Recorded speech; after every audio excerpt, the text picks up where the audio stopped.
सुजाता और आज का जो हमारा टॉपिक ऑफ डिस्कशन है वो पैथोलॉजी से है।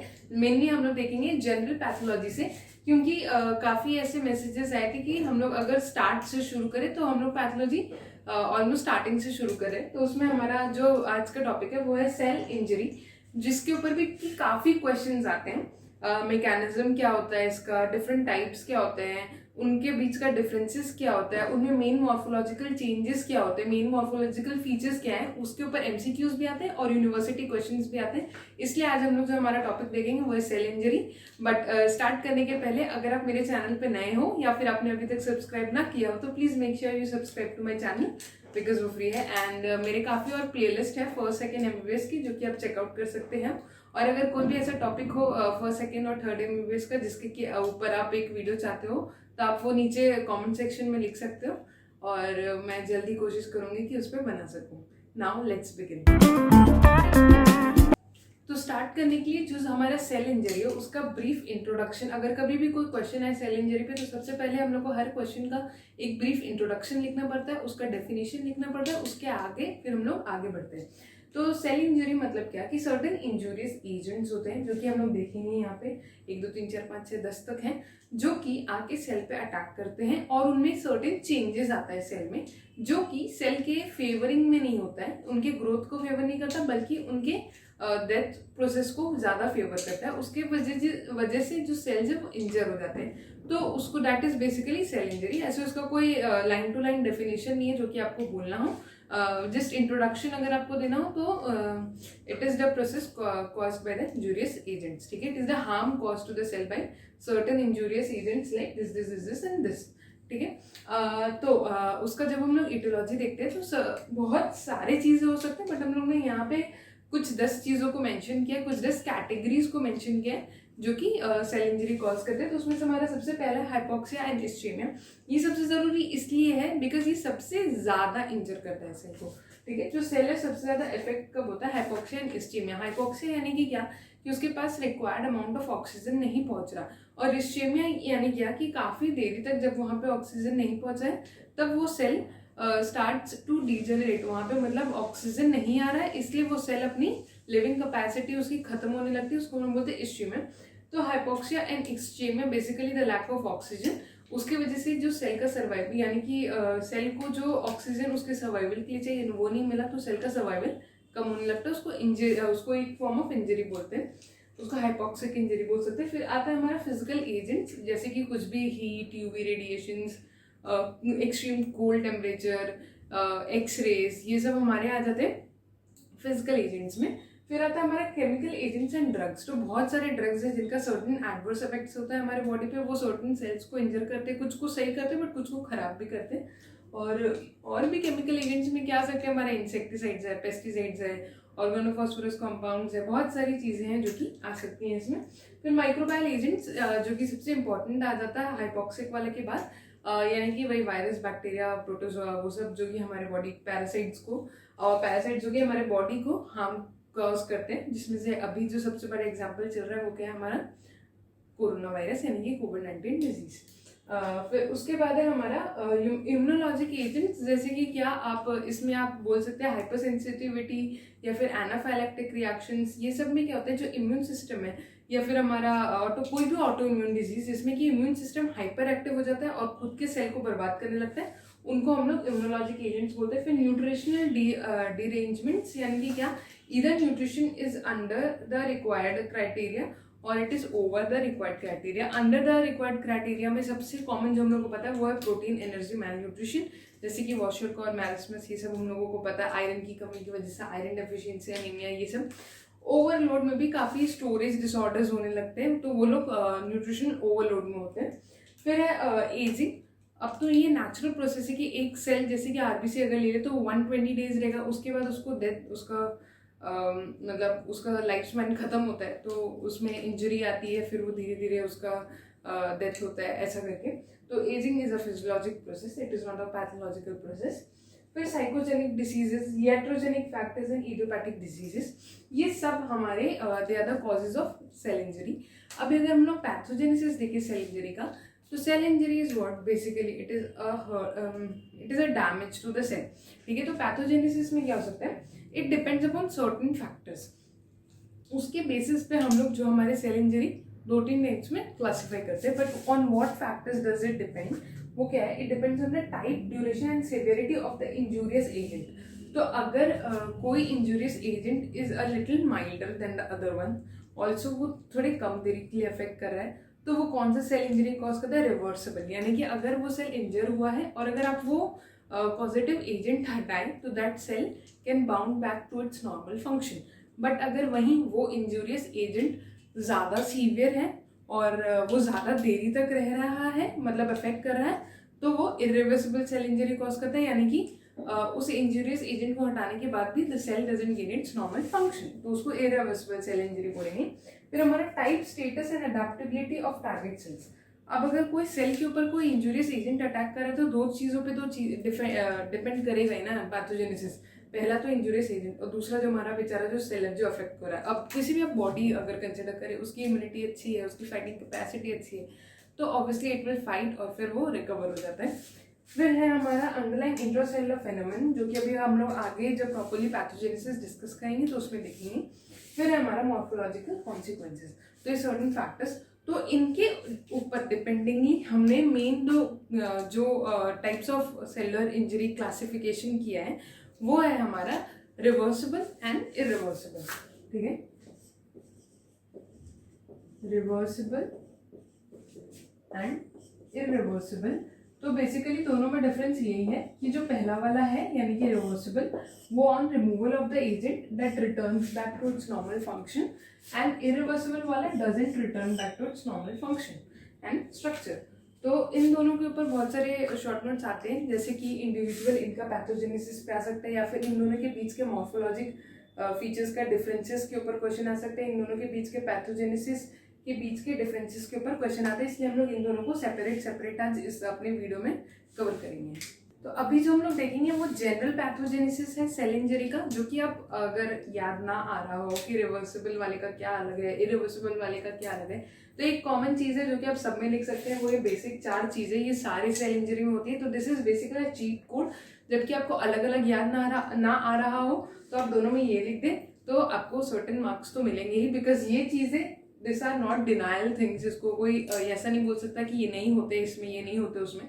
ये जो सारी चीज़ें ये सब में होते हैं, बट इनका सीक्वेंस, इनका फीचर्स जो है वो थोड़ा थोड़ा अलग होता है रिवर्सिबल और इरिवर्सिबल में, जो कि हम लोग हमारे इसके बाद हम लोग देखेंगे। तो बेसिक जो 4 स्टेप्स है हमारे पैथोजेनेसिस ऑफ सेल इंजरी में, पहला स्टेप है माइटोकॉन्ड्रियल डैमेज। जो हमारा माइटोकॉन्ड्रिया है उसमें क्या होता है, सर्टेन कैल्शियम और सर्टेन एंजाइम्स और प्रोटीन्स होते हैं विच आर बेसिकली जो कि हमारे सेल के नॉर्मल ग्रोथ और लाइफ के लिए ज़रूरी होते हैं जब वो माइटोकॉन्ड्रिया के अंदर है तब तक। लेकिन अगर हमारा माइटोकॉन्ड्रिया डैमेज हो गया due to any injurious agent, तो क्या होता है, जो हमारा माइटोकॉन्ड्रिया है उसका जो मेम्ब्रेन है दैट बिकम्स वेरी परमिएबल। तो उसकी वजह से वो जो certain protein, certain enzyme, certain calcium है वो बाहर निकलेगा माइटोकॉन्ड्रियम से, वो जाके हमारा कलेक्ट हो जाएगा साइटोसॉल में। तो साइटोसॉल में जाने के बाद अब यही जो एंजाइम्स जब वो माइटोकॉन्ड्रिया के अंदर थे तो वो लोग लाइफ को प्रमोट कर रहे थे उस सेल के, बट जब वो लोग बाहर निकल जाएंगे यानी कि जब वो लोग साइटोसॉल यानी कि साइटोप्लाज्म में आ जाएंगे तो वो लोग प्रो एपोप्टोपिक हो जाते हैं, यानी कि वो लोग उस सेल के एपोप्टोसिस को फेवर करने लगते हैं, यानी कि उस सेल के डैमेज यानी कि डेथ को फेवर करते हैं। तो वो जब साइटोप्लाज्म में आ जाते हैं तो वो क्या चेंजेस करते हैं, वो क्या करते हैं, they lead to decreased ATP generation. अब माइटोकॉन्ड्रिया हम लोग को पता है that is the power house of our cell. तो अगर वो एटीपी कम बनाएगा तो हमारे सेल को रेस्पिरेशन के लिए एनर्जी कहाँ से मिलेगा, नहीं मिलेगा। तो उसकी वजह से हमारा सेल धीरे धीरे डिग्रेड और डिजेनरेट होने लगेगा। तो ये फर्स्ट पॉइंट। फिर उसके बाद वो क्या होता है, इंक्रीज रिएक्टिव ऑक्सीजन स्पीसीज, जो कि एक तीसरा टाइप ऑफ सेल इंजरी है जो कि हमने देखा है फ्री रेडिकल एंड या फिर ऑक्सीडेटिव स्ट्रेस की वजह से जो होता है, या फिर free radical mediated cell injury, जिसके ऊपर की एक सेपरेट वीडियो मेरा बनाया हुआ है ऑलरेडी, जिसका लिंक मैं डिस्क्रिप्शन में डाल दूंगी, जो कि आप रेफर कर सकते हैं, बिकॉज वो भी एक इंपॉर्टेंट शॉर्ट नोट है। तो अगर रिएक्टिव ऑक्सीजन स्पीसीज इंक्रीज होता है तो फ्री रेडिकल मेडिएटेड इंजरी होता है सेल को, उसके वजह से लिपिड्स, प्रोटीन्स, डीएनए इन लोगों को डैमेज होता है। ठीक है, तो ये हमारा फर्स्ट पॉइंट जो कि हम लोग माइटोकॉन्ड्रियल डैमेज में देखेंगे। ये सबसे इंपॉर्टेंट होता है हमारा सेल इंजरी के पैथोजेनेसिस में।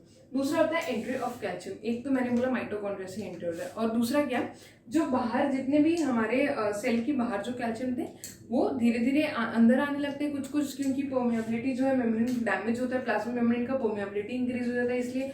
और दूसरा जो मैंने पहले ही बोल दिया था कि वो माइटोकॉन्ड्रिया से बाहर निकल रहे हैं, तो उसकी वजह से साइटोप्लाज्म का जो कैल्शियम है उसके लेवल्स इंक्रीज हो जाते हैं, यानी कि इंक्रीज साइटोसोलिक कैल्शियम, बिकॉज उसके वजह से। और ये जो साइटोसोलिक कैल्शियम है ये लोग वापस, this is basically a cycle. पहले हमारा हुआ माइटोकॉन्ड्रियल डैमेज, ठीक है, उससे मैंने बोला कि उसके अंदर के कैल्शियम जो है वो बाहर निकले, ठीक है, वो गए हमारा साइटोसोल यानी कि साइटोप्लाज्म में। अब सिंस यहाँ पर कैल्शियम का एक्सेस हो जाएगा तो वो और माइटोकॉन्ड्रियल डैमेज को प्रमोट करेगा, यानी कि और माइटोकॉन्ड्रियल परमेबिलिटी इंक्रीज होगा, यानी कि और कैल्शियम माइटोकॉन्ड्रिया से बाहर आएंगे, जो कि सेल के लिए अच्छा नहीं होगा, ठीक है। तो इंक्रीज माइटोकॉन्ड्रियल परमेबिलिटी कॉज करेगा, तो इंक्रीज माइटोकॉन्ड्रियल परमेबिलिटी इसका कॉज भी है और इसका रिजल्ट भी है ऑफ इंक्रीज साइटोसोलिक कैल्शियम, ठीक है। फिर होता है हमारा activation of multiple cellular enzymes. Certain enzymes है जो कि हम लोग आगे अभी और अच्छे से देखेंगे, बट मैं बता देती हूँ, जैसे कि हमारा फॉस्फोलाइपेज है, फिर हमारा एंडोन्यूक्लिएजेज है, फिर हमारा डीएनएजेज है। ये लोग क्या करेंगे, ये लोग हमारे सेल के जो वेरियस ऑर्गेनेल्स हैं, वेरियस कंपोनेंट्स हैं, उनको डैमेज करना शुरू कर देंगे। तो ये हुआ दूसरा। तीसरा है हमारा मेम्ब्रेन डैमेज। अब दो मेम्ब्रेन्स डैमेज हो सकते हैं, जो पूरे सेल का जो मेम्ब्रेन है यानी कि प्लाज्मा मेम्ब्रेन, और जो लाइजोसोम्स का जो मेम्ब्रेन है वो। अगर लाइजोसोम्स का मेम्ब्रेन डैमेज हुआ तो लाइजोसोम्स के अंदर जितने भी उसके कॉन्स्टिट्यूएंट्स थी, यानी कि जो भी सर्टेन एंजाइम्स थे, लाइजोसोम हम लोग को पता है वो डिग्रेडेशन में हेल्प करता है, तो उसके अंदर के जो भी लाइजोसोमेटिक एंजाइम्स थे वो बाहर निकलेंगे और वो सेल के एपोप्टोसिस को फेवर करेंगे, ठीक है। लाइसोसोम का मेम्ब्रेन डैमेज हुआ तो enzymatic digestion of the cellular components, उसके सारे अंदर के एंजाइम्स निकलेंगे और वो सेल के डाइजेशन में हेल्प करेंगे, सेल के कंपोनेंट्स के डाइजेशन में, ठीक है। प्लाज्मा मेम्ब्रेन अगर डैमेज हुआ तो वो ज्यादा परमिएबल बन जाता है, बेसिकली वो एक सेलेक्टिवली परमिएबल होता है, यानी कि और या फिर आप सेमी परमिएबल बोल सकते हैं। तो वो सर्टेन चीजों को बाहर नहीं जाने देता, सर्टेन चीजों को अंदर नहीं आने देता। बट अगर वही डैमेज हो गया तो ये जो उसका सेलेक्टिव परमिएबिलिटी है वो उस फीचर को लूज कर देता है और अंदर की चीजें बाहर जाने लगती हैं और बाहर की टॉक्सिक चीजें अंदर आने लगती हैं, ठीक है। फिर हमारा protein misfolding and DNA damage. Protein misfolding हमारा एक इम्पॉर्टेंट सेपरेट टॉपिक बन सकता है, दैट इज अमाइलोइडोसिस।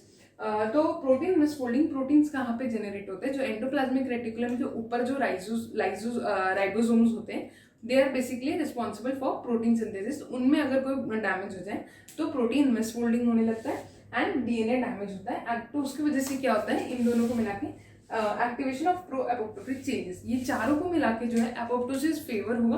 और एपोप्टोसिस के ऊपर भी हमने एक सेपरेट वीडियो बना रखा है, बिकॉज वो भी एक अलग से क्वेश्चन आता है, उसका भी लिंक मैं डिस्क्रिप्शन बॉक्स में डाल दूंगी। तो ये सारे जो 4 स्टेप्स है they are common to both the types of cell injury. अब हम लोग सेपरेटली रिवर्सिबल इंजरी और इरिवर्सिबल इंजरी को देखेंगे, बट उसके पहले मैं बता दूं ये जो पूरा इमेज है this is a very short summary, जो कि एग्जाम के पहले 5 मिनट पहले भी अगर आप देखें और उसके पहले आपने रिवाइज ना किया हो तो आपको झट से सब याद आ जाएगा। तो please make note of it ताकि आपको हेल्प आ पाए, और अगर चाहिए होगा तो कमेंट सेक्शन में मेंशन कीजिए, I will upload a picture of it, ठीक है। तो सबसे पहले रिवर्सिबल सेल इंजरी में हमने देखा था जो सबसे इंपॉर्टेंट हमारा एजेंट था वो था हाइपोक्सिया या फिर इस्चीमिया। तो हाइपोक्सिया सबसे पहले हमने ये भी देखा था कि कौन सा ऑर्गेनली कौन सा चीज़ जो है जो सबसे पहला जो पैथोजेनेसिस में था वो था माइटोकॉन्ड्रियल डैमेज, यानी कि माइटोकॉन्ड्रिया पे जाके अफेक्ट किया, और उसके वजह से माइटोकॉन्ड्रिया सिंस पावर हाउस है तो सबसे पहले क्या होगा, डिक्रीज एटीपी सिंथेसिस। तो अब डिक्रीज एटीपी सिंथेसिस, अब हम लोग यानी कि ये जो हमारा है ये पूरा है हमारा pathogenesis of reversible cell injury. तो 3 चीजें होंगी डिक्रीज एटीपी सिंथेसिस की वजह से। पहला है हमारा सोडियम पोटेशियम एटीपीएस जो है पंप जो होता है, जो कि सेल मेम्ब्रेन पे काम करता है, जिसकी वजह से कि जो सोडियम है वो हमारा बाहर जाता है और जो पोटेशियम है वो हमारा अंदर आता है। उस पंप का एक्टिविटी कम हो जाता है, एटीपी अगर कम रहता है तो सिंस सोडियम पोटेशियम एटीपीएस है, इसका मतलब ही ये है कि एटीपी यूज करके ये पंप जनरेट करता है। 2 सोडियम बाहर जा रहे हैं, 1 पोटेशियम अंदर आ रहा है और 1 एटीपी बाहर जा रहा है, ठीक है, 1 एटीपी यूटिलाइज हो रहा है। तो अगर सिंस एटीपी कम है तो ये पंप उतना काम नहीं कर पाता, तो उसका डिक्रीज एक्टिविटी हो जाता है। तो अब सोडियम अगर बाहर नहीं जा पा रहा तो उल्टा क्या होता है, इन्फ्लक्स होता है सोडियम का और वाटर का, और इफ्लक्स यानी कि पोटेशियम जो है वो अंदर आने के बदले अब बाहर जाने लगता है। तो अब क्या होगा, हमारा सोडियम और वाटर अंदर आ रहा है, वाटर और सोडियम, तो समझिए क्या होगा, ईडिमा यानी कि स्वेलिंग। यानी कि जो हमारा सबसे इंपॉर्टेंट एमसीक्यू, जो सबसे फर्स्ट एमसीक्यू आएगा रिवर्सिबल सेल इंजरी में, which is the most important step या फिर morphological feature of reversible cell injury, वो है सेल स्वेलिंग, या फिर उसी को हम लोग हाइड्रोपिक चेंज, या फिर उसी को हम लोग क्लाउडी चेंज भी बोलते हैं। सेल स्वेलिंग क्यों? क्योंकि सोडियम और वाटर अंदर आ रहा है, तो सेल में ईडिमा यानी कि सेल स्वेल हो रहा है वाटर एब्जॉर्ब करने की वजह से। उसी को हाइड्रोपिक चेंज क्यों बोल रहे हैं? क्योंकि वाटर एब्जॉर्ब हो रहा है, और वो जब उसको हम लोग इलेक्ट्रॉन माइक्रोस्कोपी में ऑब्जर्व करते हैं तो उसमें वो वाटर से इतना डिस्टेंडेड होता है, और तो वो क्लाउडी अपीयरेंस देता है हम लोगों को इलेक्ट्रॉन माइक्रोस्कोपी में।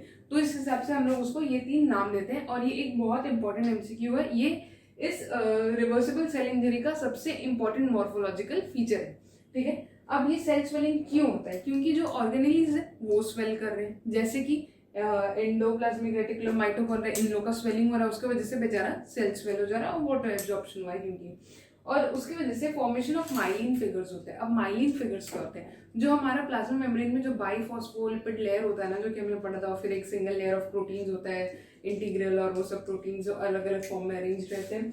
तो वो जो बाइफॉस्फोलिपिड लेयर है उसके बीच में जो ये जो वाटर एब्जॉर्ब हुआ वो वहां जाके इकट्ठा होने लगता है, कलेक्ट होने लगता है, तो उसकी वजह से वो सर्टेन फिगर्स फॉर्म करता है। वो फॉस्फोलिपिड तो माइलिन का एक कंपोनेंट होते हैं, तो वो सर्टेन ऐसे गोल गोल गोल गोल स्ट्रक्चर्स फॉर्म करने लगता है, तो उनको हम लोग माइलिन फिगर्स बोलते हैं, विच अपीयर एज मेम्ब्रेन ब्लेब्स। अब मेम्ब्रेन ब्लेब्स समझना बहुत जरूरी है, बिकॉज ये एक इम्पॉर्टेंट, ये भी एक मॉर्फोलॉजिकल फीचर है हमारा रिवर्सिबल सेल इंजरी का। जब हम लोग दोनों के डिफरेंसेस बोलेंगे तो उसमें से एक ही आना हमारा जरूरी होता है। तो डायग्रामेटिकली अगर मैं बताऊं तो ये जो हमारा अगर प्लाज्मा मेम्ब्रेन आप समझ रहे हैं, तो ये जो छोटे छोटे ऐसे अलग से बबल नहीं बने हैं, उसी प्लाज्मा मेम्ब्रेन कंटिन्यू होके वो थोड़ा सा स्वेल होके बाहर हल्का सा प्रोजेक्ट कर रहा है, उसी को हम लोग, ये ब्लेब के जैसा लग रहा है इसलिए हम लोग उसको मेम्ब्रेन फॉर्मेशन ऑफ मेम्ब्रेन ब्लेब्स बोलते हैं, ठीक है। तो ये हमारा एक सोडियम और पोटेशियम एटीपीएस पंप की वजह से जो कॉन्सिक्वेंसेज हुए वो सब। फिर होता है क्या हमारा, सिंस ऑक्सीजन की कमी है तो एनारोबिक ग्लाइकोलाइसिस होने लगता है। अब एनारोबिक ग्लाइकोलाइसिस होगा तो क्या फॉर्म होगा? Lactic acidosis, lactic acid form होगा। उसकी वजह से क्या होता है? लैक्टिक एसिडोसिस, यानी कि जो वहाँ का जो पीएच है वो कम होने लगता है और एसिडिक एनवायरनमेंट होने लगता है। तो उसकी वजह से क्या होता है? Clumping of chromatin. अब हम लोग को पता है कि chromatin is a basic structure, उसको बेसिक नेचर का जरूरत होता है, बट लैक्टिक एसिडोसिस की वजह से वो एसिडिक नेचर हो रहा है उसके सराउंडिंग में, तो वो एक दूसरे के साथ क्लम्प होने लगते हैं, ठीक है। ये भी हो गया मॉर्फोलॉजिकल फीचर। फिर आ जाता है हमारा detachment of ribosomes from rough endoplasmic reticulum, यानी कि RER। तो हम लोग को पता है जो राइबोसोम्स RER पे जो अटैच्ड होते हैं they are responsible for protein synthesis. अब अगर उनका डिटैचमेंट होने लगा तो क्या होगा? डिक्रीज प्रोटीन सिंथेसिस होगा, उसके वजह से इंक्रीज, और ये तो निकल गए हमारा, तो प्रोटीन सिंथेसिस कम हुआ। लेकिन जो स्मूथ एंडोप्लाज्मिक रेटिकुलम है उनके ऊपर राइबोसोम्स अटैच्ड हैं, ठीक है। जो स्मूथ होते हैं उनके ऊपर राइबोसोम्स नहीं अटैच्ड होते, बट जो स्मूथ एंडोप्लाज्मिक रेटिकुलम होते हैं वो किसका सिंथेसिस करते हैं? लिपिड्स का, स्टेरॉइड्स का। तो ये वाले तो अब अपना काम नहीं कर रहे हैं, रफ वाले, बट स्मूथ वाले तो अपना काम करते ही जा रहे हैं ना। तो उसकी वजह से क्या हो रहा है? इधर प्रोटीन तो कम हो रहा है और यहाँ स्मूथ वाले के फंक्शनल एक्टिविटी जो नॉर्मल है उसकी वजह से क्या होता है कि स्टेरॉइड सिंथेसिस और लिपिड सिंथेसिस इंक्रीज हो जाता है, तो उसकी वजह से सेल में फैटी चेंज होता है। तो अगर समराइज करने के लिए हम लोग मॉर्फोलॉजिकल फीचर, अगर पैथोजेनेसिस के 3 स्टेप बोले रिवर्सिबल में, तो वो क्या आएगा? Sodium potassium ATPase decrease activity. क्यों? क्योंकि हम लोग को पता है कि एटीपी का सिंथेसिस ही कम हो गया है। फिर उसके बाद अब ये इस्चेमिया था इसलिए ये एनारोबिक ग्लाइकोलाइसिस होने लगेगा। उसके बाद हम लोग का जो रफ एंडोप्लाज्मिक रेटिकुलम है उससे जो राइबोसोम्स है वो डिटैच होने लगेंगे, प्रोटीन सिंथेसिस कम हो जाएगा। और अगर समराइज करें मॉर्फोलॉजिकल फीचर्स तो उसमें सबसे पहले आएगा हमारा सेल स्वेलिंग, यानी कि हाइड्रोपिक चेंज, यानी कि क्लाउडी चेंज। फिर आ जाएगा हमारा मेम्ब्रेन ब्लेब्स जो कि माइलिन फिगर्स बनाते हैं। फिर आ जाएगा हमारा क्लम्पिंग ऑफ क्रोमैटिन, और फिर आ जाता है हमारा fatty change in the cells, ठीक है। तो ये है उसका बेसिकली 4, ठीक है। इसमें कोई भी ऑर्गेनेल डीजेनरेट नहीं हो रहा है, बस वो स्वेल हो रहा है, ठीक है। अब वहीं अगर इरिवर्सिबल सेल इंजरी में देखें, इरिवर्सिबल मतलब क्या? जो इंजूरियस एजेंट है वो बहुत देरी तक एक्ट कर रहा है या फिर बहुत सीवियर है, तो उसकी वजह से जो सेल है वो नॉर्मल फंक्शन नहीं गिन पा रहा, तो वो इरिवर्सिबल सेल इंजरी हो जाता है। उसमें क्या 2 बेसिक पैथोजेनेसिस है, एक है माइटोकॉन्ड्रियल डैमेज, ये सब में रहेगा, और ये मेम्ब्रेन डैमेज। तो मैंने 4 स्टेप्स जो बोले थे वो सब में है, देख लीजिए। इसमें माइटोकॉन्ड्रियल डैमेज है, मेम्ब्रेन डैमेज हो रहा है तो ब्लेब्स बन रहे हैं, वो 4 स्टेप सब में ही होंगे, ठीक है।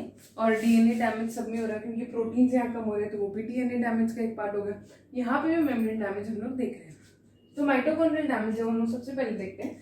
तो जैसे इसका हमारा मॉर्फोलॉजिकल फीचर जो सबसे ज्यादा था वो था सेल स्वेलिंग या फिर हाइड्रोपिक चेंज, और तो वैसे ही इसका जो सबसे इंपॉर्टेंट मॉर्फोलॉजिकल फीचर है वो ये है formation of large flocculent amorphous densities. हम लोग जब सेल को इलेक्ट्रॉन माइक्रोस्कोपी में देखेंगे तो हम लोग को ऐसे से, सॉरी ये ब्लू कलर का बनाना चाहिए था, साइटोप्लाज्म में ऐसे डेंसिटीज दिखते हैं, ठीक है, वो एमॉर्फस डेंसिटीज होते हैं ड्यू टू इंक्रीज्ड कैल्शियम, ठीक है।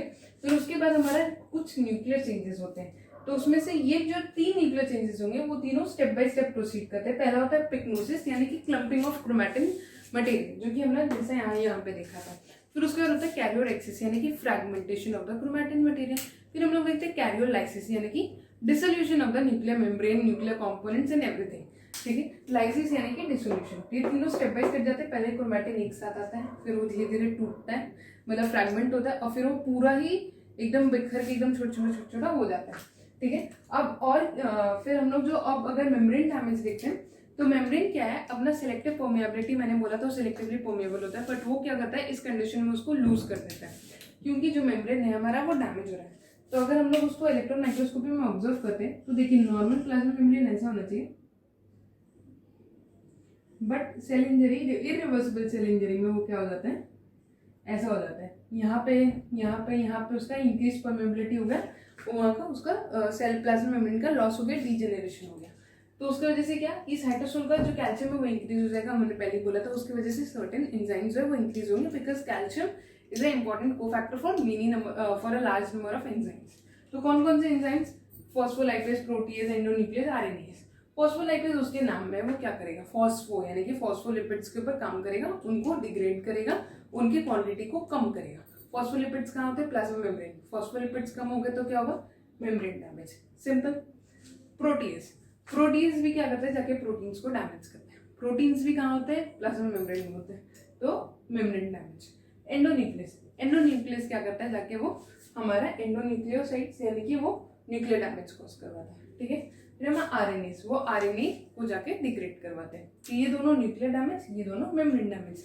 Simple pathogenesis, simple morphological features अब जब देखेंगे तो सबसे पहला है formation of large flocculent amorphous densities due to increase cytosolic calcium, वो हमारा सबसे फर्स्ट। जैसे इसका मॉर्फोलॉजिक फीचर ये था बेस्ट, इसका best morphologic feature amorphous densities है, flocculent amorphous densities in the cytoplasm. फिर और दूसरा क्या होता है, न्यूक्लियर चेंजेस के 3 फर्दर स्टेप्स जो कि हम लोग को वेरियस स्टेजेस में देख सकते हैं। फिर उसके बाद आता है हमारा लाइसिस ऑफ एंडोप्लाज्मिक रेटिकुलम। यहाँ पे हमने देखा था स्वेलिंग ऑफ एंडोप्लाज्मिक रेटिकुलम, यहाँ पे क्या हो रहा है, लाइसिस ऑफ एंडोप्लाज्मिक रेटिकुलम। तो एक डिफरेंस का पॉइंट हो गया। माइलिन फिगर्स दोनों में फॉर्म होते हैं, इसमें होल्स नहीं बोलना चाहती थी मैं, but discontinuity in the cell membrane, इसमें ऐसा नहीं हो रहा था। सेल मेम्ब्रेन कंटिन्यूअस था बट वो ब्लेब्स फॉर्म कर रहा था, बट इसमें वो डिसकंटिन्यूअस हो जाता है, यानी कि उसमें गैप्स का फॉर्मेशन हो जाता है, उसकी वजह से परमेबिलिटी इंक्रीज हो जाती है। फिर इसमें rupture of lysosomes and autolysis हो रहा है। लाइसोसोम्स ऑब्वियसली रप्चर होगा तो उसके अंदर के लाइटिक एंजाइम्स रिलीज होंगे जो कि ऑटोलाइसिस करेंगे, सेल का एपोप्टोसिस में हेल्प करेंगे, प्रो एपोप्टोपिक बनाएंगे उसको। तो डिफरेंसेस में देखेंगे तो क्या हो जाएगा, इसमें जो मेन मॉर्फोलॉजिकल फीचर है वो हाइड्रोपिक चेंज है, इसमें है large flocculent amorphous bodies densities. फिर इसमें मेम्ब्रेन ब्लेब्स यानी कि जो मेम्ब्रेन है वो कंटिन्यूअस है बट इसमें वो डिसकंटिन्यूअस हो जाता है, ठीक है, क्योंकि उसमें जो है गैप्स जनरेट हो जाते हैं प्लाज्मा मेम्ब्रेन में। फिर इसमें न्यूक्लियर चेंजेस का एक ही चीज हो रहा है, क्लम्पिंग ऑफ क्रोमैटिन। इसमें 3 स्टेप्स हो रहे हैं, पिग्नोसिस, कैरोरेसिस एंड कैरोलाइसिस, ठीक है, ये 3 स्टेप्स हो रहे हैं।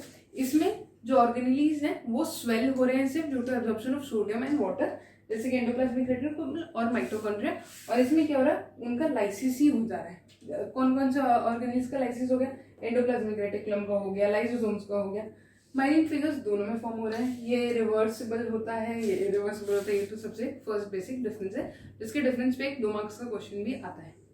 तो ये था हमारा पूरा डिस्कशन अबाउट सेल इंजरी, उसके मेन कंपोनेंट्स, उसका पैथोजेनेसिस, उसके सर्टेन टाइप्स। इसके और भी टाइप्स है, जैसे कि जो हमने बोला फ्री रेडिकल मीडिएटेड यानी कि ऑक्सीडेटिव स्ट्रेस इंजरी, जिसके ऊपर एक सेपरेट वीडियो है जिसका लिंक दूंगी, एपोप्टोसिस एक सेपरेट वीडियो है जिसका लिंक दूंगी, नीचे डिस्क्रिप्शन बॉक्स में दोनों का लिंक दूंगी, वो आप लोग प्लीज देख लें क्योंकि वो दोनों पे भी एक अपना स्पेसिफिक शॉर्ट नोट आता है, और इसमें कितने सारे शॉर्ट नोट्स है, एमसीक्यू है, ये हमने डिस्कस कर लिया।